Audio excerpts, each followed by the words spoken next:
आप खुद देखिए कि जूते खाने के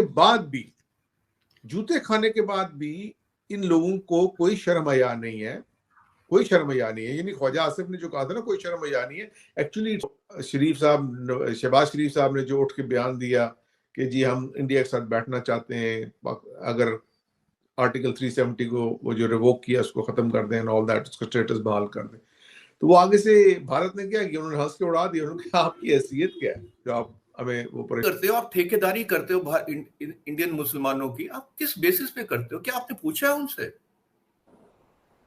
आप किस बेसिस पे कर रहे हो? आप अपने मन में जहन में बिठा के बैठे हुए हो कि साहब हम तो लीडर हैं। साहब लीडर होने के लिए लोगों से पूछ भी तो दो कि आप लीडरी चाहिए कि नहीं चाहिए। आप क्रिकेट मैच में जीतते हो तो आपके मंत्री कहते हैं कि जिहाद हो गई, इनकम हमारे से ज्यादा थी, आज हमारी एवरेज इनकम आपसे 50% ज्यादा हो गई है।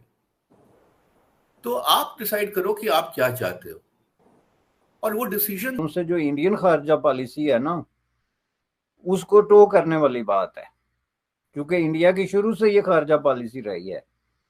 इंडिया की खारजा पॉलिसी का बॉटम लाइन ये रहा है कि फायदा सबसे उठाओ जहां भी हो सकता है, लेकिन जो है वो किसी पे डिपेंड मत करो। और आप तो दोस्तों, आपने ये छोटा सा वीडियो देखा, आप देख सकते हैं किस तरीके से एनालिस्ट बता रहे हैं कि कई बार जूते खाने के बाद भी वही बात करोगे और भारत से दोस्ती करना चाहते हो, तो फिर ये कैसे पॉसिबल हो सकता है। ये उदाहरण दे रहे हैं पाकिस्तान के। अभी पीएम ने एक इंटरव्यू के दौरान बोला कि मैं भारत से दोस्ती करनी है, साथ ही साथ डायलॉग बाजी कर दी कि कश्मीर को लेकर वो पुराने स्टेटस वो वापस लाओ, इस तरीके की बात की है। तो उसका रेफरेंस देकर ये बात हो रही है। और पाकिस्तान अभी हालात इनके देख रहा हूँ, आटे के लिए यहाँ पर भुखमरी और दंगे हो रहे हैं, तो इनकी हालत तो अभी बहुत ख़राब है। पहले पूरा वीडियो देखते हैं। अगर आपको ये वीडियो पसंद आता है तो प्लीज़ चैनल को सब्सक्राइब करिएगा इसी तरीके के वीडियो। ये कि जूते खाने के बाद भी इन लोगों को कोई शर्म हया नहीं है, कोई शर्म हया नहीं है। यानी ख्वाजा आसिफ ने जो कहा था ना, कोई शर्म हया नहीं है। शरीफ साहब, शहबाज शरीफ साहब ने जो उठ के बयान दिया कि जी हम इंडिया के साथ बैठना चाहते हैं, अगर आर्टिकल 370 को वो जो रिवोक किया उसको खत्म कर दें, ऑल दैट, उसका स्टेटस बहाल कर दें, तो वो आगे से भारत ने क्या किया, उन्होंने हंस के उड़ा दिया। उन्होंने कहा आपकी हैसियत क्या है जो आप हमें वो परेशान कर रहे हैं। यानी माली तौर पे, यानी फाइनेंशियली, इकोनॉमिकली, मौशी तौर पे, पॉलिटिकली, सियासी तौर पे, ठीक है, और आपकी हालत इतनी खराब है कि आपकी जग हंसाई हो रही है। यानी दुनिया आप पे मॉक कर रही है, लोग आप पे हंस रहे हैं, आपको थ्रेट्स हैं, सिक्योरिटी, आपकी स्टेबिलिटी को थ्रेट्स हैं, आपके सोशल फैब्रिक को थ्रेट्स हैं। और मामला क्या है कि असेंबली डिसॉल्व हो रही है, 35 लोग डिसॉल्व हो रहे हैं। करते हो, आप ठेकेदारी करते हो इंडियन मुसलमानों की, आप किस बेसिस पे करते हो? क्या आपने पूछा है उनसे? आप किस बेसिस पे कर रहे हो? आप अपने मन में जहन में बिठा के बैठे हुए हो कि साहब हम तो लीडर हैं। साहब लीडर होने के लिए लोगों से पूछ भी तो दो कि आप लीडरी चाहिए कि नहीं चाहिए। आप क्रिकेट मैच में जीतते हो तो आपके मंत्री कहते हैं कि जिहाद हो गई है, ये तो जो इस्लाम मुस्लिम कौम है उसकी जीत हो गई है। तो साहब बहुत अच्छी बात है, आप तो हर जगह जिहाद देखते हो। मैं ये नहीं कह रहा हूं कि आप मत देखो, मैं तो ये कह रहा हूं कि आप डिसाइड कर लो कि आपको चाहिए क्या, आपके नेशनल इंटरेस्ट में क्या है। और आप बहुत बहुत इंटेलिजेंट लोग हो, आप डिसाइड कर लो। देखिए, बांग्लादेश का देख लीजिए, जो आपसे ज्यादा गरीब मुल्क था, आज एवरेज इनकम बांग्लादेश की हमारे से भी ज्यादा हो गई है। आजादी के वक्त आपकी एवरेज इनकम हमारे से ज्यादा थी, आज हमारी एवरेज इनकम आपसे 50% ज्यादा हो गई है। तो आप डिसाइड करो कि आप क्या चाहते हो और वो डिसीजन कोई बाहर वाला नहीं लेगा, कोई बाहर वाला आपकी मदद नहीं करेगा, हमारी कोई मदद नहीं करेगा। ये डिसीजन हमको लेना है और ये चोरी छिपे नहीं होगा। अगर हम कहें कि साहब हमने इंडिया से बैक चैनल्स पे बात करके और कल कोई कोई चीज होगी, वो नहीं होगा। ये डिसीजन खुलेआम लेना पड़ेगा। अब आप ये देखें कि आप ट्रेड की बात करते हैं, है ना, ट्रेड की बात करते हैं कि अगर हम भारत से कुछ सामान लेंगे तो भारत की इकोनॉमी में फायदा होगा, ठीक है। पर वही भारतीय इंडियन चीज जो आप 10 रुपए में इंडिया से ले सकते हैं, वो आप दुबई से 60 रुपए की लेते हैं। तो वो क्या भारत से नहीं जाती है? क्या भारत से ही जाती है?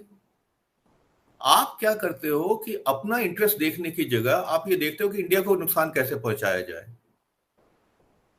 तो जिस दिन आप ये देखोगे कि इंडिया को नुकसान, हम जो पॉलिसीज लेते हैं क्या आपको नुकसान पहुंचाने के लिए लेते हैं कि अपने फायदे के लिए लेते हैं? तो आपको ये निर्णय करना चाहिए मैं साहब, और किसी को डिसीजन नहीं लेना है। और जिस दिन आप तैयार हो गए तो आप हमको ये देखोगे कि हम आपके पास बिल्कुल उनसे जो इंडियन खारजा पॉलिसी है ना, उसको टो करने वाली बात है, क्योंकि इंडिया की शुरू से ये खारजा पॉलिसी रही है। इंडिया की खारजा पॉलिसी का बॉटम लाइन ये रहा है कि फायदा सबसे उठाओ जहां भी हो सकता है, लेकिन जो है वो किसी पे डिपेंड मत करो और अपने पत्ते घर किसी की टोकरी में मत फेंको। तो उसके लिए जाहिर है इंडिया के पीछे एक हिस्ट्री थी और दूसरा एक बैकबोन थी, जिसको इकोनॉमिक बैकबोन और पॉलिटिकल स्टेबिलिटी और एक पॉपुलेशन और एक उभरती हुई जो है आईटी इंडस्ट्री, उभरती हुई फार्मासिस्ट जो है, प्रोडक्शन है फार्मास्यूटिकल, और उभरते हुए ये इंडस्ट्रियल बेस, ये सारी चीज़ें उसको बैक करती थी जाहिर है। तो उस पर अमेरिका खामोश रहा है।